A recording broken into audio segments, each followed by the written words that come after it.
Welcome to the channel. Today's story is full of surprises and real drama. Subscribe and like to stay updated. Let's dive in. I always looked up to Ethan Carter. He was 2 years older than my brother and me. When he turned 36, he started feeling pain under his arms and a tightness in his throat. Since he'd never been seriously sick before, Ethan tried to brush it off, thinking it would disappear on its own.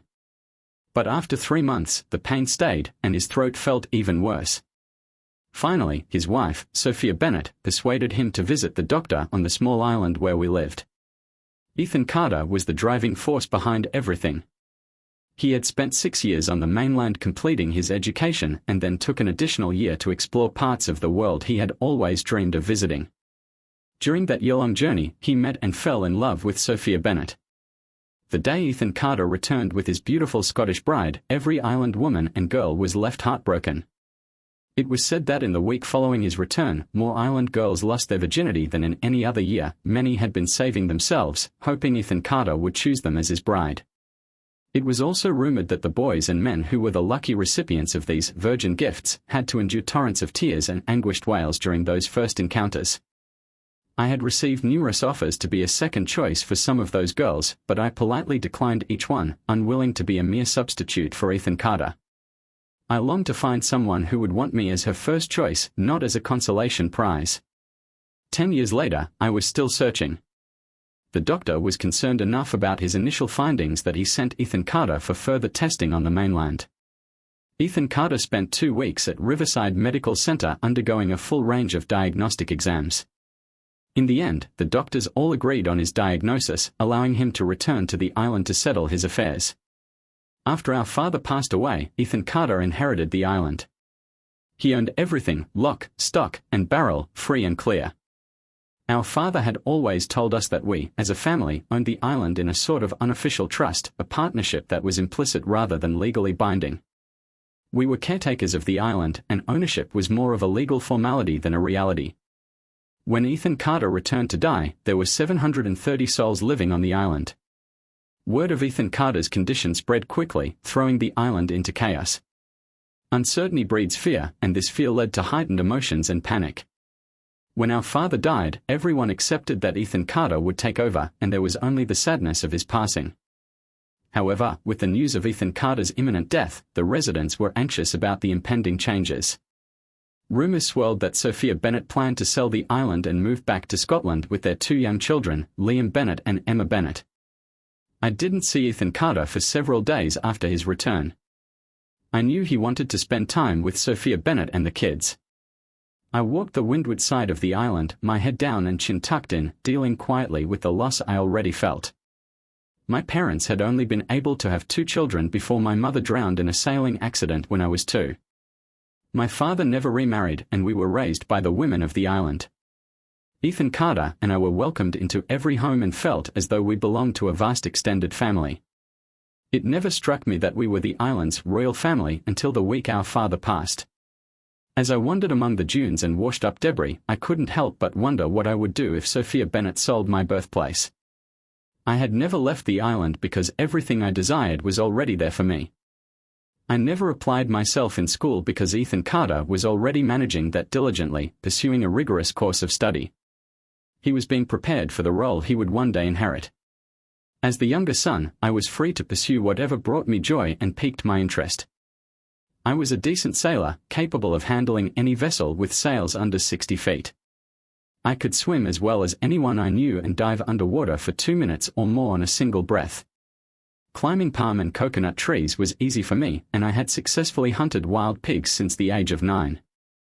I knew everyone on the island and had never been in a fight or acted in anger. Those were my skills and accomplishments, hardly a solid foundation or preparation for embarking on a new career in a strange place where I would be a complete unknown. I looked behind me as I walked, hearing a distant voice calling after me. It was Ethan Carter, striding after me with his long steps that seemed to glide above the sand. I never knew how he managed to do that, as I'd sink down to my ankles when I walked along the same sandy path as him. "Noah Carter, hold up now. Don't force me to keep chasing after you." I stopped and waited for him to reach me. When he was close enough, he circled me into his arms and the two of us shared a moment of closeness and sadness. We didn't discuss the health news, mostly because neither of us had anything to add or say about the medical reality. Ethan Carter loosened one arm from me and, with the other arm, he pushed me forward in the direction I had been going before he approached me. "It's good to see you, Noah Carter. I was hoping to run into you before now. You got a new girl or something?" "Ethan Carter, I figured I'd give you some time with Sophia Bennett and the little ones first. It's got to be hard trying to explain things to everyone. Dr. Darrow told me what the people over at Claymore said. I don't understand why this has to happen. First Pop, and now you. It's like no one I care about ever makes it past 50 or so. How can you get cancer like that throughout your whole system in less than a year? Well, the symptoms for a year, maybe, but the cancer. Who knows when it first started?" I looked at my brother then, waiting for him to tell me how long he'd felt bad things happening inside him. I wanted to cry and to go out and destroy something all at the same time. It was so unfair. It wasn't just Ethan Carter and Sophia Bennett and the kids and me, it was the hopes and lifestyles of more than 680 people that were being affected by this cancer. It was killing Ethan Carter, but none of the rest of us were exactly going to escape untouched by it. I've got 2 or 3 months, Noah Carter. That's what we need to worry about now. We need to make sure that everything can go on pretty much like before, after my time is done. It's going to be up to you, big guy. That's what Sophia Bennett and I decided. I stopped and just stared at him. There was no way he could even believe that I could fill in for him. I didn't want to, that was the first thing, but even if I did, I wasn't qualified to do it. I'd watched him preparing for years to do what he now did. I remembered the first year or two after Dad died, the 16 and 18-hour days that Ethan Carter had to put in, 7 days a week. All the daily decisions that needed to be made and how one thing always affected 10 others. Ethan Carter made mistakes, too, plenty of them in the beginning. And that's where most of the time was spent, doing things to make the mistakes less costly and harmful to the island. Our economy was a fragile thing and not at all self-sustaining. Food had to be shipped in, and money that we made in mainland investments had to be used to keep everything balanced and working. I knew nothing about how things worked on the island. I turned on the shower, but I didn't know what it took to keep all the pipes working and the water supply clean and safe. Those were Ethan Carter's responsibilities. Sophia Bennett needs to sell the island, then, Ethan Carter. I can't do it. He just looked at me with those sad eyes that I'd seen all my life. It always hurt me more to disappoint Ethan Carter than anyone else, even our father. He knew I wasn't trained for this. It wasn't fair for him to ask me, either. We are not selling, Noah Carter. It isn't an option, so just forget that, okay? When I die, the island goes to you. I don't control it, that's in the original charter. Sophia Bennett won't be leaving. Emma Bennett and Liam Bennett, this island is their birthright, so they aren't leaving either. You need to be the caretaker now. When Liam Bennett gets older, if you've done a good job and gotten him trained right, maybe then you can turn it over to him and go back to sailing and fishing and hunting all day. Not before then, though. Do a good enough job, and you'll get to sit back when you're 55 and start living your perfect life again. I can't do it, Ethan Carter. Nothing you can say is going to make me qualified to do it. Maybe we can hire someone to come over and manage it for us. I really feel bad for you, Noah Carter. If I could change places with you, I would. I'm sure you think that my dying is a lot easier than you having to take care of things for a few years. To me, though, I'd love the chance to stick around and do what I always planned on doing. You never planned for anything, Noah Carter. Don't you think it might have been a good idea to look in once in a while just to see how things ran? Didn't it ever occur to you that this day might come? You're 33, and you've never done a day's work in your life. You need to grow up, and it better be fast because, in a month, when my strength starts to fail and they are shooting me up with painkillers, you won't have anyone else to answer the questions you need to be asking me now. You never asked me to learn anything, Ethan Carter. Today's the first I've heard that I was your backup plan for the island. Couldn't you have at least warned me or dropped a few hints? I'm sorry, Noah Carter. You're right. I thought there was more time and that it wasn't necessary for you to learn. I'm sorry. I guess I just don't want everyone to suffer because I wasn't prudent enough to anticipate this possibility. I'm scared now more than I've ever been, not just of dying, although that's no picnic either. I'm scared for Sophia Bennett and the kids, for you, and for the island and all its people. I've botched things up badly, and I need you to step in and pull everyone out of the mess I've made. I'm a poor steward, and Dad would be disappointed in how I'm leaving the responsibility he entrusted to me. I hadn't seen Ethan Carter cry since my father's funeral almost 10 years before. Both of us were crying now. I couldn't do what he wanted me to do, but I couldn't let him die thinking that his whole life and what he believed had been his sole purpose for existence was ending in abject failure, either. Ethan Carter, if you could learn it, how hard can it be? You think I can learn it all in a single day, or should I plan on it taking 2 or 3? He looked at me with the look I'd always wanted from him. We walked back to his office at the plantation, and he started right in during the walk back, letting me know that Sophia Bennett would be a big help to me and telling me who on the island really understood how different things worked. When we got to his office, he started in by showing me where all the paperwork was kept and how the various accounts were all interconnected with each other. We sold tea, tobacco leaf, sugar, and fish to the mainland and bought almost everything else we needed from them. There was a complicated investment portfolio that had to generate sufficient income to pay for the difference between what we earned from sales and what we spent on supplies and replacement parts for the worn-out island systems. We had no phones, and our electricity came from 3 small diesel generators and some windmills hooked up to batteries. Our water system was a natural system with makeshift pipes that had been set up and added to haphazardly over the past 50 years. It cost my family more than $130,000 of our family's investment income every year to keep the island economy afloat. In the past 5 years, family income from island activities had dropped to the point where we were dipping into investment principal every year. This year, our annual shortfall was projected to be more than $30,000. Of the 730 residents on our island, only 70 or so contributed to our economy in any direct manner. Until that day, I was one of the vast majority that had contributed nothing. We owned a store on the island, but people just came by and took what they wanted or needed and wrote down in a book the things that they wanted us to get for them. No one ever paid for anything. Ethan Carter told me that was how it had always been, and that was how our father told him to continue doing it. I used that month he promised me, and a lot more besides, as Ethan Carter began taking more and more pain medicine. The time we spent together became more about 2 brothers saying goodbye and less about the old guy breaking in the new guy on the workings of his job. Ethan Carter began to slowly disconnect and drift away from all of us. Cancer can be all-consuming, eating away at more than just the interior organs of its victim. The day finally came when Sophia Bennett begged me to leave Ethan Carter alone with her and the children. She felt that seeing me made Ethan Carter feel his guilt at having somehow failed the island more intensely. She wanted him to die surrounded by the successes of his short life, not what he perceived as his failures. Reluctantly, I said goodbye and told him that I loved him. As tradition demanded, the plantation bell was rung 7 times, telling the island that Ethan Carter was finally at peace. I heard the bell as I walked, not far from where Ethan Carter had caught me that day when he first told me that I was to be his successor.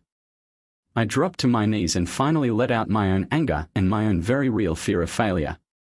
With Ethan Carter now dead, some large part of me wanted to jump in one of the fishing boats and head off to the mainland. I knew I could easily lose myself in one of the cities on the coast and find a way to live out my life being only responsible for myself. If I'd done what I wanted to do, this would be a far different story. It was dark out when I finally got my emotions together and stood back up and walked home to my small cabin. I got up in my hammock and rocked myself to sleep. Life on the island for me had always been so simple. I fished and hunted and walked all over, watching to see what everyone else was doing. When I got hungry, I went to someone's house and they fed me and gave me something to drink. In 33 years, no one had ever turned me away. I would take my fish and bring them to houses and divide the catch up among the people who fed me. The same held true for any wild pig that I killed. I often helped people trap sea turtles and harvest the delicious sea turtle eggs when they were laid and covered on the beach. Coconuts, mangoes, pomegranates, bananas, and other fruits could be picked from the trees while I was walking around. I knew who liked what and would often drop things off as I walked by. Rock lobster was something I had to dive for, but I knew all the places where they could be found and was always ready to go for a quick dive. When Ethan Carter died, my perfect island lifestyle died with him. We buried him next to my father and near the headstone we'd put up for my mother when she drowned and her body wasn't found. Tradition dictated that I needed to speak at every island funeral now. Ethan Carter's funeral was my first official act as the new owner. I said some words and spoke of what Ethan Carter had meant to me and about how he always wanted to do his best for the island. I told the people that Ethan Carter had been the last of the traditionally trained owners and that I would be flying without a compass or any training to speak of. I ended by telling them all that there would be big changes coming and that they better get prepared. After the funeral, I walked Sophia Bennett and the kids back to the plantation and then I turned to head back to my cabin. "Where are you going, Noah Carter? Your place is here now. I've moved all of our things out of the big room. That's where you are to live now. I'm staying in Pop's old room until the children and I decide what we'll be doing." After my mother had died, my father couldn't stand their huge bedroom suite anymore, and so he moved everything of his out to a big downstairs room on the leeward side of the great plantation house. His room had opened up to the veranda in the side yard, and that was where he'd spent the remainder of his life. That room was right next to Ethan Carter's office, now mine, I had to keep reminding myself. I had planned to use Pop's old room myself on nights when the weather was bad and I didn't feel like walking back over to my cabin. When Ethan Carter and Sophia Bennett came back to the island, my father had installed them in the main suite where he and my mother had spent their entire married life. No one had asked me or told me of their plans for me living there.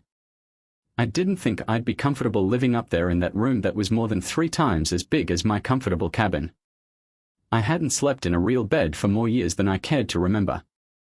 I didn't think that it was a good day to upbraid Sophia Bennett for being presumptuous about dictating where I was to sleep. I knew that I could hang my hammock out on the upstairs balcony anyway. My parents had a hammock out there for many years and my father had left it when he moved out of the room. It was gone now, but I could get another or make a new one if I had to. I went upstairs after telling the family good night and found that someone had packed up most of my things in wooden boxes and carted them over from my cabin. My old hammock was on top of one of the boxes and it only took me 10 minutes to plait a braid that extended the hammock to fit the 2 large hooks that stretched across the veranda railing's 6x6 support beams.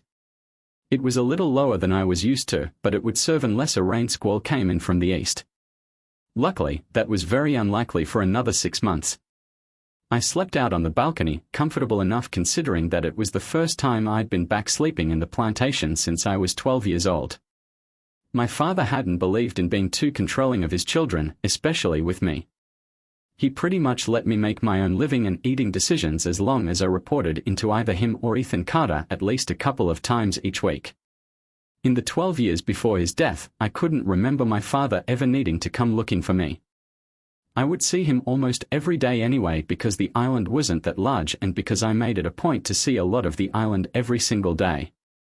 I may not have done much that was productive, but I made sure that everyone knew that I was still around and willing to pitch in if needed.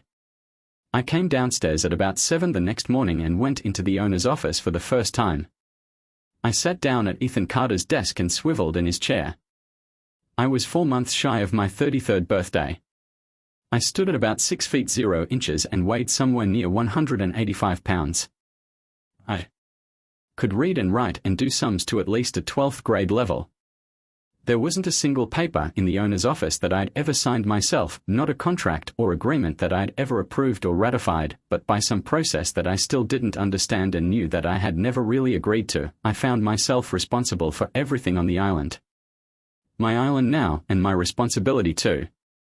I wasn't qualified by either skill or temperament for the job I found myself filling, but I would do my best and hope that a combination of luck and willing, knowledgeable advisors would see me through until Liam Bennett was ready and able to take over for me. My goal was simple: I wanted to keep the island afloat financially until then, and I tried to see that everyone here could go about their normal lives, able to live like we'd all lived for the past 100 years or so on this beautiful, serene island of ours.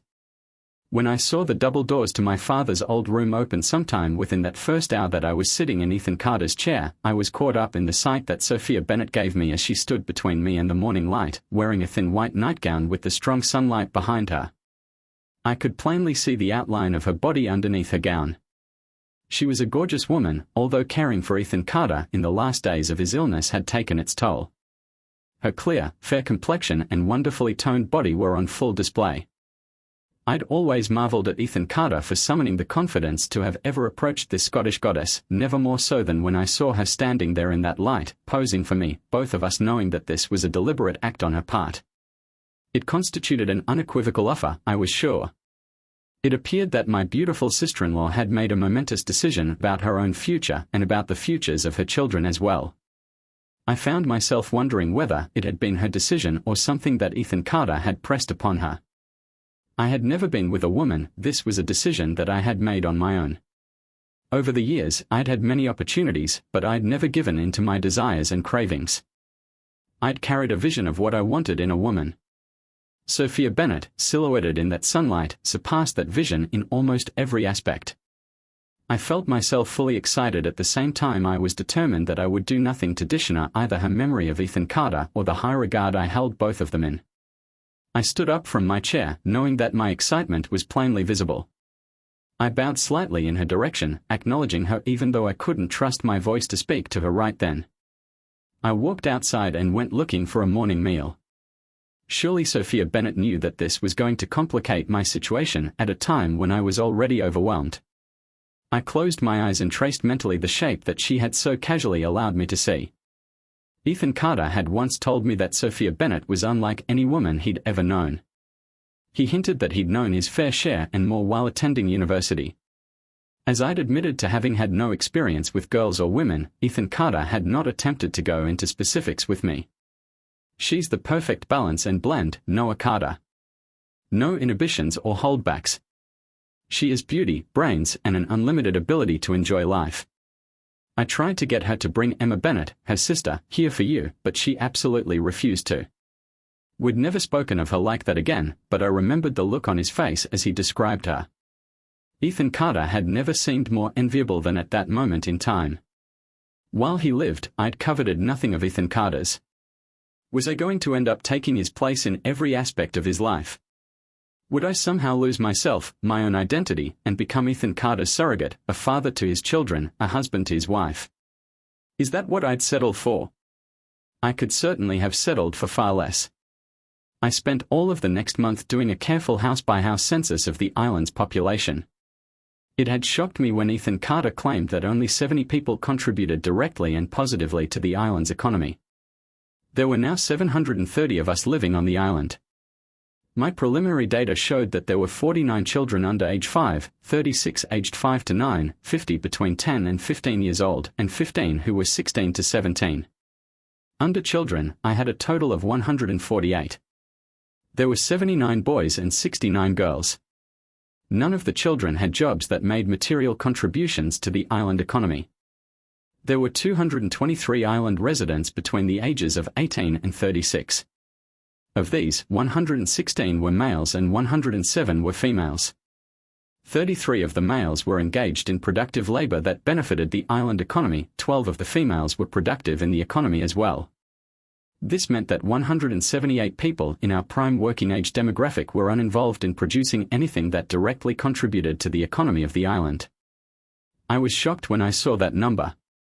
I wondered how my family could have permitted and allowed something like that to take place.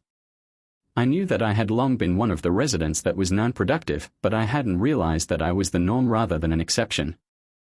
I began to see why Ethan Carter had encountered so much trouble balancing the income with the outgo. The 35 to 59 age group contained 312 residents. This consisted of 144 males and 168 females. 21 of the males were productive to the island economy, as were 19 of the females. Again, that meant that 272 in that age group were classified as economically non-productive. There were 13 residents aged 60 or more. Our oldest resident was Grandma Hayes, who claimed to be 98 but was probably closer to 85, judging from the ages of her children still living on the island. Eddie, her eldest, was 60 and remembered his mother being a young and pretty woman when he was growing up. The other 12 were between 61 and 70 and were all females for some reason. Eddie Hayes was our oldest resident male at 60 years and 9 months of age. None of the eldest residents were economically productive for the island. By my tally, 85 people added to the wealth of the island. That was a better number than Ethan Carter had given me, but that still represented barely more than 12% of our population. I knew all of these people too, and I knew that many of them were close to being self-sufficient in terms of meeting their own food needs and in maintaining their homes and the paths leading from their properties to the central congregating areas of the island. It wasn't all simple black and white numbers that I was dealing with.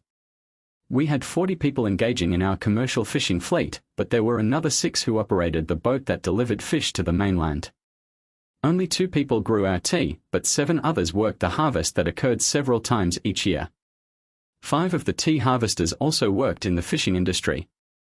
3 people tended the tobacco leaf growing, but they grew their tobacco on pieces of land maintained by several other families who didn't participate in the planting, tending, or harvesting. The sugarcane was spread out on one whole side of the island. Many people worked in the cane fields during harvest, but only 5 spent time clearing and burning the fields for later new growth. There probably wasn't a house on the island that didn't have 3 or more machetes that were kept sharp and ready to help with the cane harvests. I had always worked the cane harvests for at least a portion of the cycles. Another fact I unearthed was that our commercial fishing hadn't produced a net operating profit in the past 8 years. Our boats were in degraded shape, and we had no one on our island who was able to perform anything more complicated than simple maintenance on the engines of any of the boats. We had lost a lot of our fishing skills when people who knew their trade had stopped teaching it to our young. More than half of our total workforce was involved in plying a trade that wasn't making us any money. If we used profit as a standard to judge productive labor, we had 27 people engaged in work that returned a profit to the island. I started looking closer at the investment returns that Ethan Carter had been getting. What I found really made me nervous. My father had generated a steady 5% return on average each year.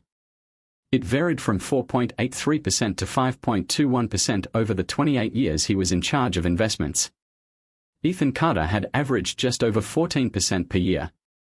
There was no way that I could ever equal that kind of high return, and it would be crazy for me to even attempt it. Ethan Carter was invested in sophisticated leveraged investments where he was separating different components of yields and selling off the separated pieces as desirable strips. He was also trading in energy futures and clean air credits. I had no idea how to do any of that and didn't even have my own checking or savings account. Sophia Bennett, can you please come help me with this? I was out in the hall in front of the plantation office when my sister-in-law was walking by. I showed her the notes I had made detailing Ethan Carter's annual income yields and asked her if she knew how he'd managed to perform so well year after year. That's what he studied in school, Noah Carter. Finance was his main field of study, you know. He was always most confident about that aspect of his stewardship. To him, none of the rest of it made any financial sense.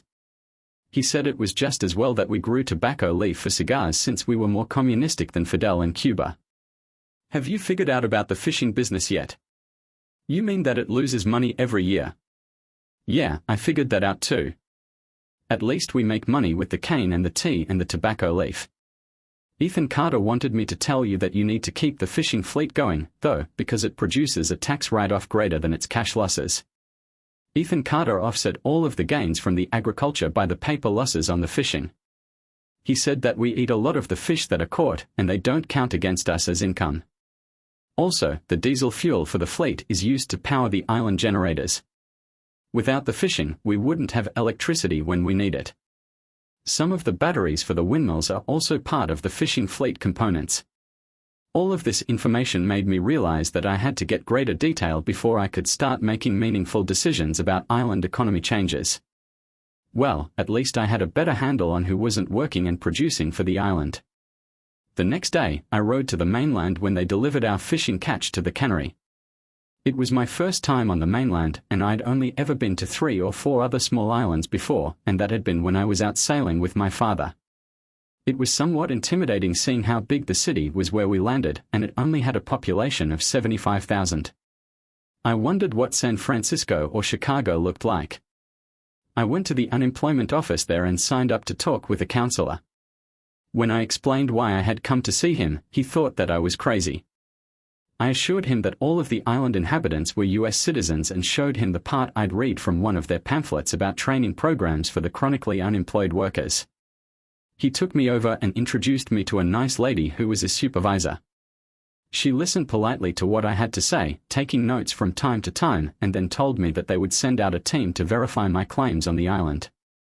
I offered to transport her team round trip for $450, and that included a 2-night stay at the plantation. She told me that she'd have to get back to me about that. I gave her a mainland post office box and told her that we only picked up our mail on Tuesdays and Fridays when our fleet delivery boat was in the city. I hurried back to the cannery dock and could see that everyone had been waiting around for me to get back aboard. I didn't get back to the plantation until after 10 that night. I was hungry when I got in and had to knock on Sophia Bennett's bedroom door to ask her where some food was that wouldn't cause a problem for me to eat. She got up and made me 2 ham and grilled cheese sandwiches. When she put them down in front of me, I thanked her and bit right into one of them. It was good, and I told her so. She told me that it had been one of Ethan Carter's favorites when he needed to stay up and work late. How did you like the mainland, Noah Carter? Was it truly your first time going there? She sat down at the table with me, and I told her what I'd seen and done over there. After I told her what I had been trying to get accomplished with the unemployment office, Sophia Bennett laughed and clapped her hands together. When I told her that I had offered transportation and lodging for $450, I was afraid she would cough up a lung as hard as she was laughing. It took only 2 weeks before the team made arrangements with us to transport them out to the island so that they could conduct field interviews for skill training placements for 310 of our residents. I selected the 310 that I wanted interviewed and explained to all of them what we were doing and why it needed to be done. I wanted some of our residents to learn new and hopefully valuable skills, but I also wanted to take full advantage of the money that the government was willing to spend to train and retrain workers who came from certain categories of the labor force. I had farm workers, cane harvesters, displaced fishermen, and tobacco industry workers. All 3 of these categories of workers were entitled by federal mandate to training and either extended unemployment benefits or training living allowances. I had several buildings that were currently unused that could be leased to the government and used for training, and 9 unused bedrooms in the plantation house that I could rent out nightly to teachers and program administrators. We had 3 boats that were licensed to carry up to 15 passengers, with the tickets held by our captains and the certifications of the boats themselves. The interview process took longer than we expected, but we finally managed to get 227 of our applicants accepted in one retraining program or another. I made the state a good offer on 3 training buildings and got a signed lease for 6 of our plantation rooms at $35 per night per room. We served 3 meals per day, and they cost $30 a day. It was a family-style menu, and each guest had to either opt in or take care of his or her own food needs. With all of the rentals, leases, and transports, the island was taking in over $4,200 per week. The residents in training for the various programs were being paid $880 per month per student, and the shortest training program was for 14 weeks. Sophia Bennett acted as hostess for the plantation rooms, and we brought in several residents to cook and help with the room cleanups and the linen and towel laundering. Sophia Bennett and I jointly decided that we wouldn't take any of the training money from the residents, but that we were going to start charging people for a lot of the things they were ordering from our store. For the first time in our store's 55-year history, it started showing an income, not a profit, but having an income was a great beginning for us. People started getting used to paying for the things that they wanted or thought they needed.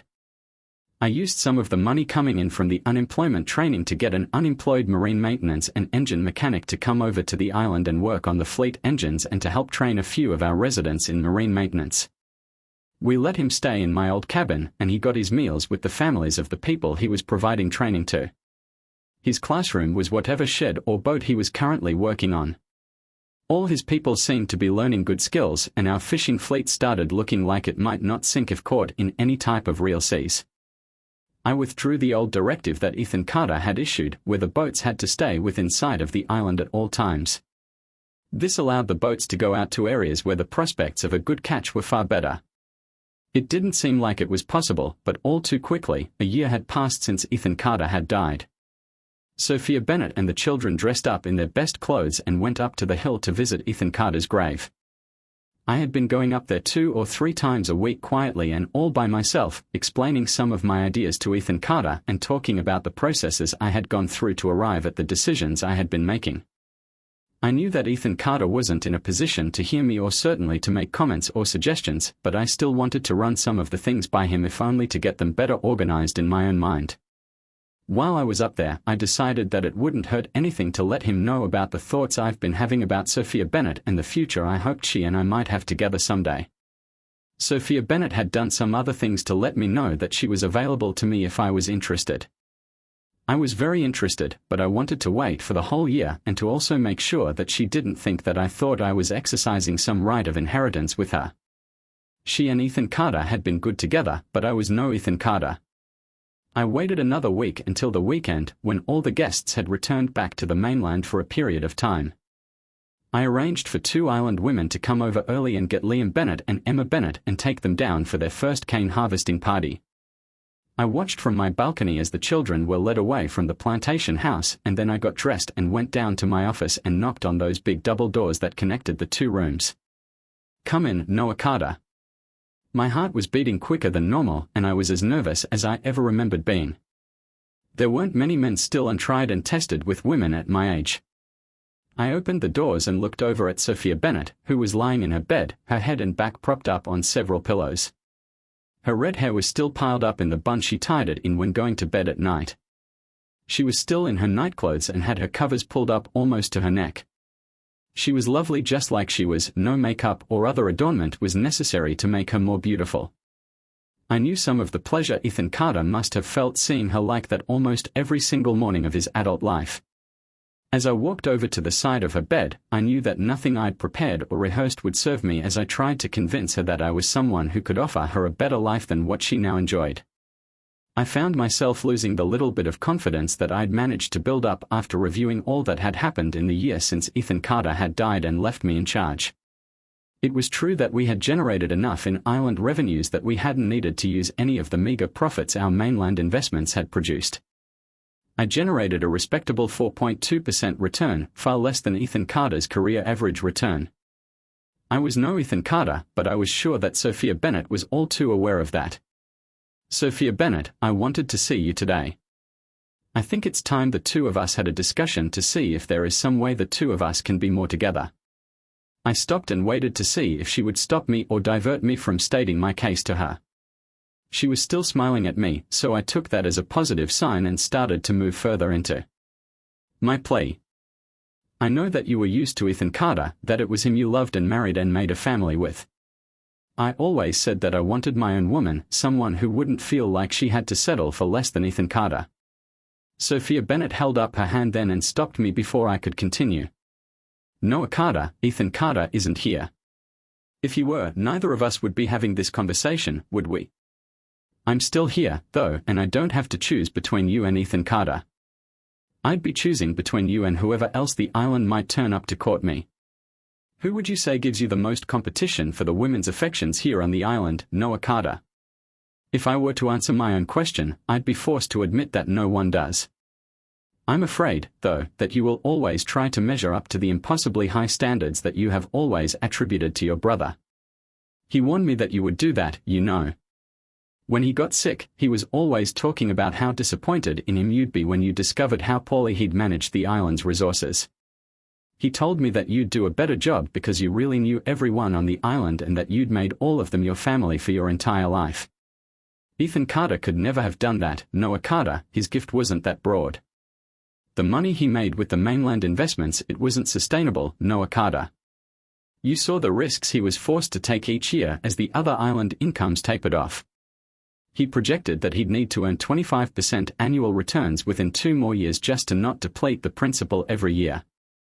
He stood pacing in his office late on many nights, telling me that it just wasn't possible to do. In a year, you've instituted sustainable growth and changes to the economy of the island. You've gotten residents to train and acquire the skills that can produce money to keep our island on a firm economic footing for many years to come. The fishing was profitable cash on cash for the first time in many years. The people who live here are looking forward to the coming years, unlike the way it's been for the decade or 2 before. They have hope that something good is in their futures. Hope is crucial for happiness. I want to live here with you to help raise Liam Bennett and Emma Bennett and to try to do my best for the people here, our island family. I don't want to be a piece in your life's puzzle, Noah Carter. I need to be a hunger deep inside you that nothing else will satisfy. I need a man with a passion for life.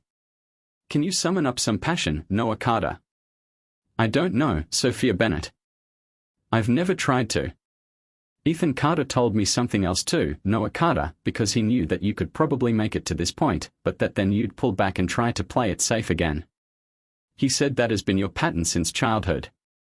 He told me to help you get past that one stumbling block that always seemed to stop you from pressing forward with your plans. As she spoke, Sophia Bennett shrugged out of her nightclothes. I watched her with fascination as she managed somehow to do that while still keeping her covers up so that nothing important got exposed.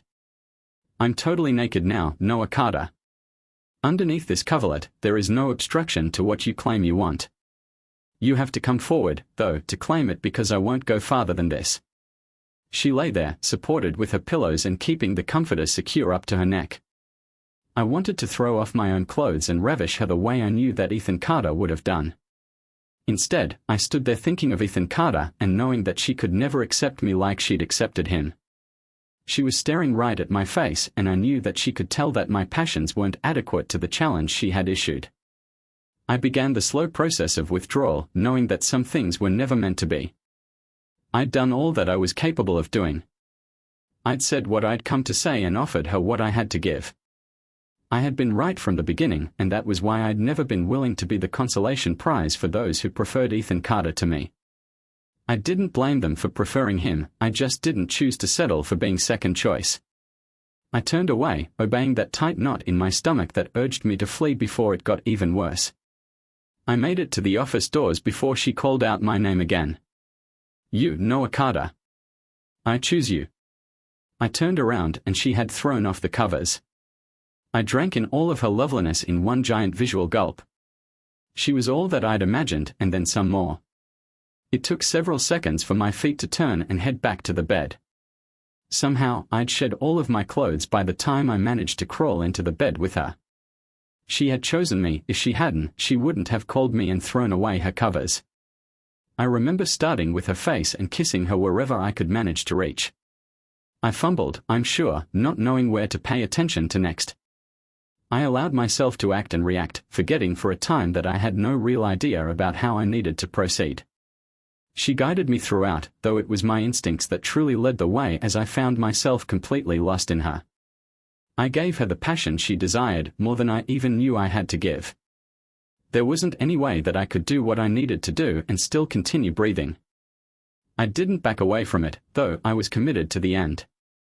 There wasn't anything on this side that was important enough to stop me from going over to the other side where I needed to be. For the first time in my life, I simply trusted myself and let it all go. After a lifetime of holding back, the letting go was beyond my descriptive capabilities. When I had finished letting go, I knew that I'd be able to do it again now that I'd once discovered how to do it. I love you, Sophia Bennett.